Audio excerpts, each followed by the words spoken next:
Hai semuanya, selamat datang di YouTube channel dari Bunda Krisandi. Beberapa bulan terakhir, aku sudah mendapat beberapa kabar yang cukup menyedihkan. Awal mendengar kabar tersebut, pastinya secara manusia ada pertanyaan yang terbesit di dalam hati. Kenapa ini terjadi, Tuhan? Seperti rasanya perasaan kita itu maunya divalidasi oleh Tuhan. Rasanya pernyataan kenapa itu terasa masuk akal saat sedang mengalami kejadian tidak menyenangkan di dalam hidup kita.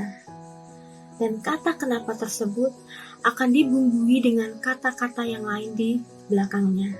Seperti, kenapa hal ini menimpa aku ya? Kenapa Tuhan sepertinya membiarkan hal ini terjadi dan mengabaikan doaku ya?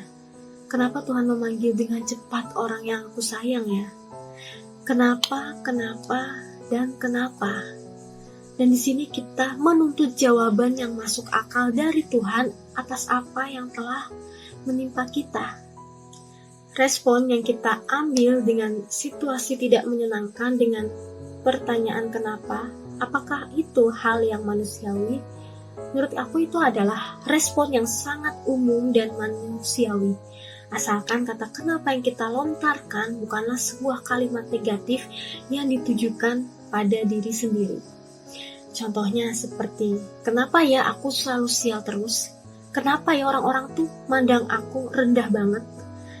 Kenapa ya aku tuh gak pernah beruntung, pasti rugi terus? Tanpa kita sadari, itu bukanlah lagi suatu pertanyaan kenapa, melainkan kalimat tersebut seperti sebuah afirmasi negatif buat diri sendiri.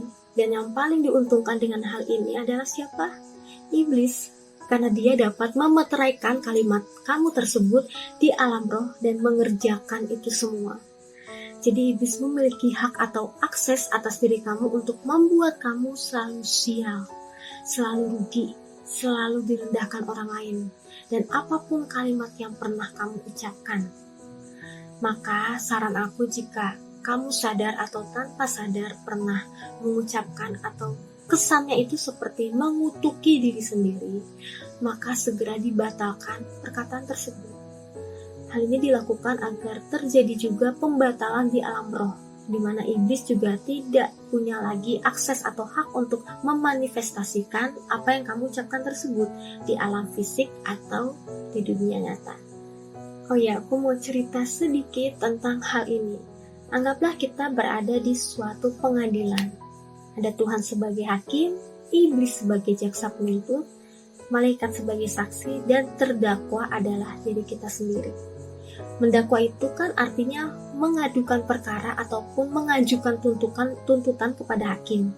Jadi terdakwa di sini ingin mengajukan tuntutan kepada hakim berkenaan dengan apa yang terjadi terhadap dirinya. Jadi Tuhan yang sebagai hakim di sini bertanya kepada terdakwa perkara apa yang ingin diadukan oleh terdakwa. Kemudian terdakwa menjawab, begini Pak Hakim, hidupku itu selalu sial, selalu rugi, selalu direndahkan orang, gak pernah beruntung. Kenapa kok sepertinya hal baik itu gak pernah aku rasakan? Untuk itu aku ingin hakim untuk membela perkaraku dan membebaskan aku dari ini semua. Lalu iblis yang adalah jaksa penuntut menolak pernyataan terdakwa yang menginginkan hakim untuk membebaskan terdakwa dari masalah yang menimpanya. Di hadapan hakim, jaksa membeberkan semua perkataan terdakwa yang menyatakan bahwa terdakwa sendirilah yang berkata negatif tentang dirinya sendiri, dan terdakwa sendirilah yang mengutuki dirinya sendiri. Maka dari itu, apa yang dialaminya adalah hasil dari apa yang telah diperbuatnya atau yang diperkatakannya. Di sini kita sebagai terdakwa dan korban karena kita telah mendakwa diri sendiri dengan semua perkataan negatif itu, sehingga kita menjadi korban bukan karena orang lain, tapi karena ulah kita sendiri. Nah, Tuhan itu kan hakim yang adil. Ya, jadi hakim juga tidak bisa mencabut gugatan terdakwa karena memang terdakwa pernah dan bahkan tak jarang mengatakan hal yang negatif tentang dirinya. Kemudian terdakwa bertanya pada hakim, apa yang harus dilakukan. Dan Tuhan yang sebagai hakim menjawab bahwa kamu harus mencabut dan membatalkan sendiri dengan mulutmu pernyataan negatif apa yang pernah kamu ucapkan. Nah, contoh, kalau aku terdakwanya, maka aku akan bilang seperti ini. Aku, Darunda Krisandi, mencabut dan membatalkan semua perkataanku di mana aku pernah berkata bahwa aku selalu sial, aku selalu rugi, aku selalu direndahkan, kenapa sih aku sakit terus, dan perkataan negatif yang mungkin aku lupa bahwa aku pernah mengatakannya. Saat ini semuanya sudah berakhir dan iblis tidak punya hak dan kuasa lagi atas diriku di dalam nama Tuhan Yesus. Sekarang aku adalah Darwinda Krisandi yang baru, aku diberkati dalam segala hal, aku sukses, aku sehat, aku tidak dipermalukan lagi. Kebaikan dan kebajikan selalu mengikutiku. Semuanya telah dimeteraikan oleh darah Yesus Kristus. Amin.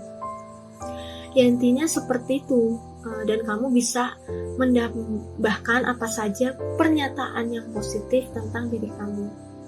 Saat kita sebagai terdakwa dan korban dari ulah kita sendiri, maka saat kita sudah membatalkan dan mencabut perkara kita, Tuhan sebagai hakim pun akan membela kita, dan iblis sebagai jaksa penuntut tidak bisa untuk memenjarakan kita dan memiliki akses atas hidup kita.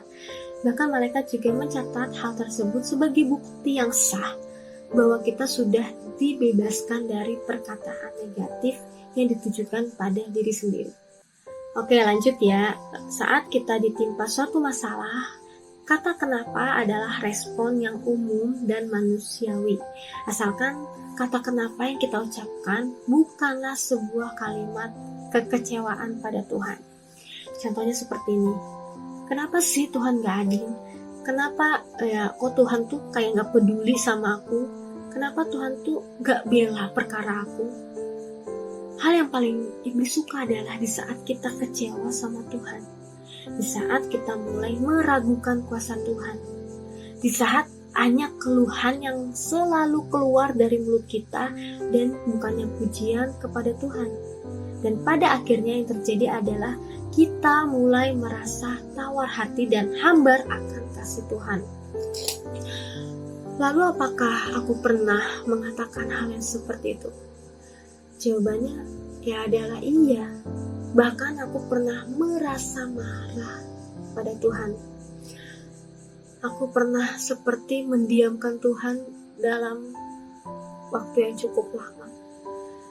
Dan di saat itu yang berputar di kepalaku hanyalah pertanyaan kenapa, dengan diakhiri kata-kata kekecewaan.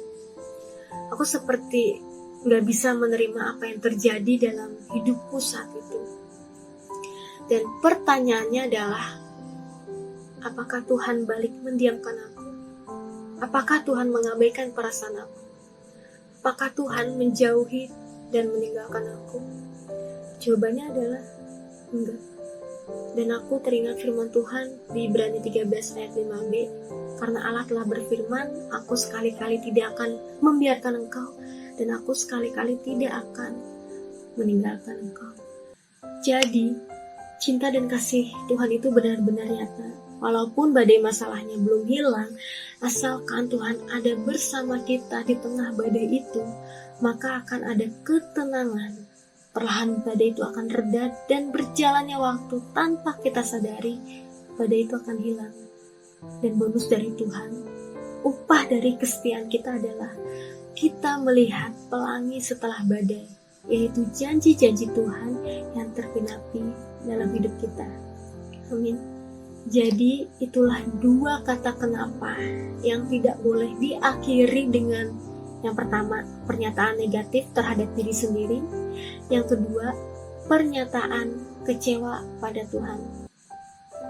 Kiranya video ini bisa bermanfaat dan menjadi pengingat bagi diri aku sendiri dan bagi kalian semua yang menonton. Dan terima kasih untuk kalian semua yang sudah berkunjung ke channel aku. Kiranya tubuh, jiwa, dan mental kamu selalu sehat, dan pastinya rohani kamu selalu bertumbuh dalam Tuhan. Bye bye, see you in the next video.